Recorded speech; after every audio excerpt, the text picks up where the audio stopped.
di perkontenan kami. Mama anak satu. Kita akan lanjut cerita yang kemarin diceritakan. Cerita Keriting Marsanda itu dilanjutkan apa tidak sekarang ini? Dilanjutkan apa tidak? Dilanjutkan. Begini, kita ceritanya menurut bahasa kita aja, pengalaman kita saja ya. Keriting Marsanda itu diasuh oleh pembantu yang bernama Era. Era itu hamil saat merawat keriting itu. Saat mengasuh keriting, merawat keriting dia hamil. Karena dia hamil, dia sangat membutuhkan pekerjaan karena suaminya Era itu lumpuh akibat kecelakaan yang dialaminya beberapa bulan yang lalu. Era hanya cuma seorang yang terlantar karena tinggalnya tidak tentu dimanapun dia bisa tinggal. Itulah dia ingin tempat yang layak untuk anaknya. Makanya dia menjadi pembantu di rumah Keriting Marsanda. Setelah anaknya lahir, dia ikut juga merawat anaknya, sekaligus merawat keriting juga.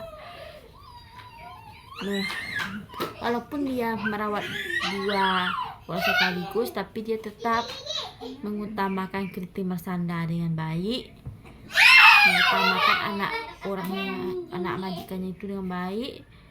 Anaknya itu tapi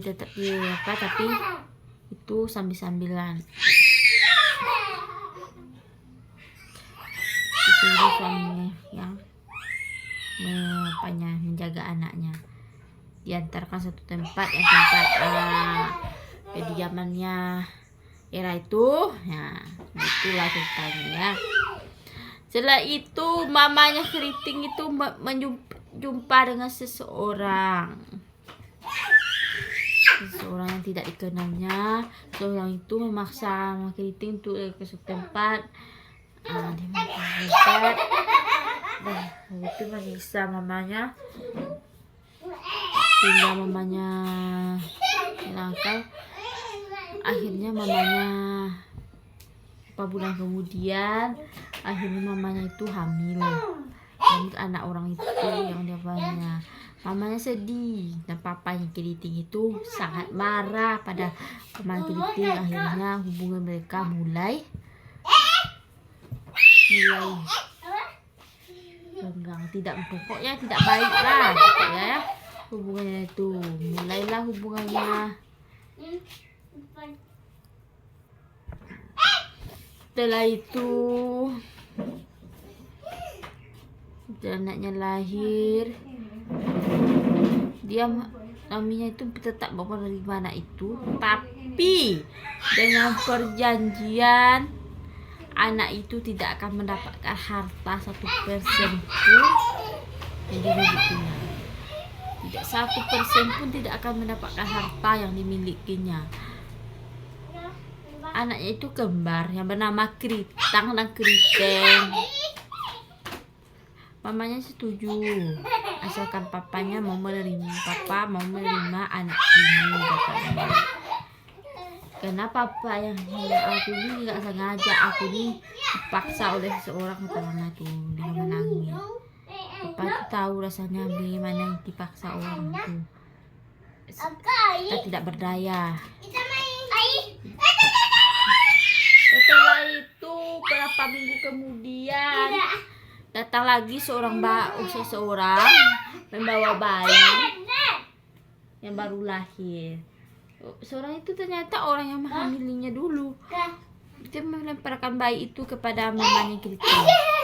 Ambillah bayi ini atau tidak aku akan membuangnya ke sungai atau ke tempat-tempat lain, katanya dulu. Dan katanya mamanya keriting tanya, kenapa bayi ini? Bayi siapa ini? Katanya. Ini adalah bayi orang yang aku hamili lagi. Dia adalah seorang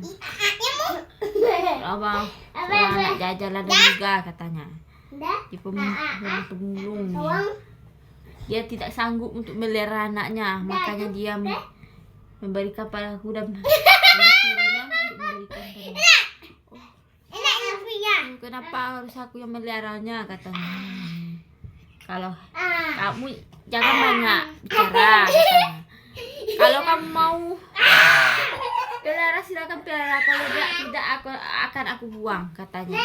Kamu jangan banyak alasan, mau tidak mau. Aku akan lemparkan mbak ini katanya. Dengan terpaksa mama kritik harus merawat bayi tersebut demi menyelamatkan hidup anak ini.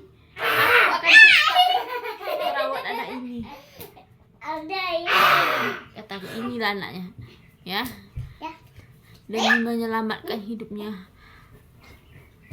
Tapi satu saat nanti jika mamanya mau mengambilnya dariku, aku tidak akan memperbolehkannya lagi karena ini sudah menjadi milikku, kata mama keriting.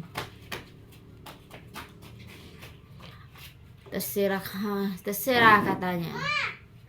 Aku tidak peduli katanya bapaknya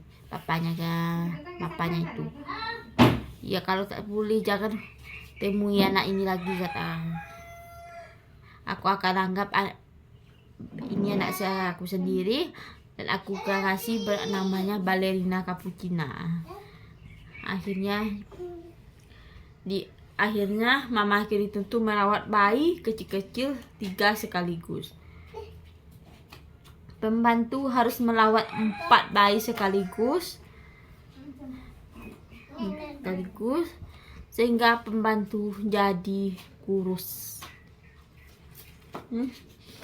Dia kurus kering, pembantu itu dia kecapekan, sering-sering sakitan karena terlalu banyak merawat, karena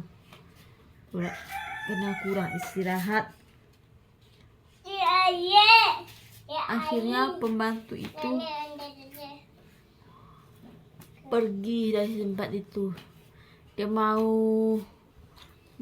aku tidak sanggup lagi untuk merawat bayi-bayimu yang masih kecil, katanya pembantu itu. Aku pergi saja mencari pekerjaan lain, katanya. Keriting Masana menangis. Kenapa harus pergi dari sini, Bi? Katanya. Bibi sementara waktu pergi dari sini, nak.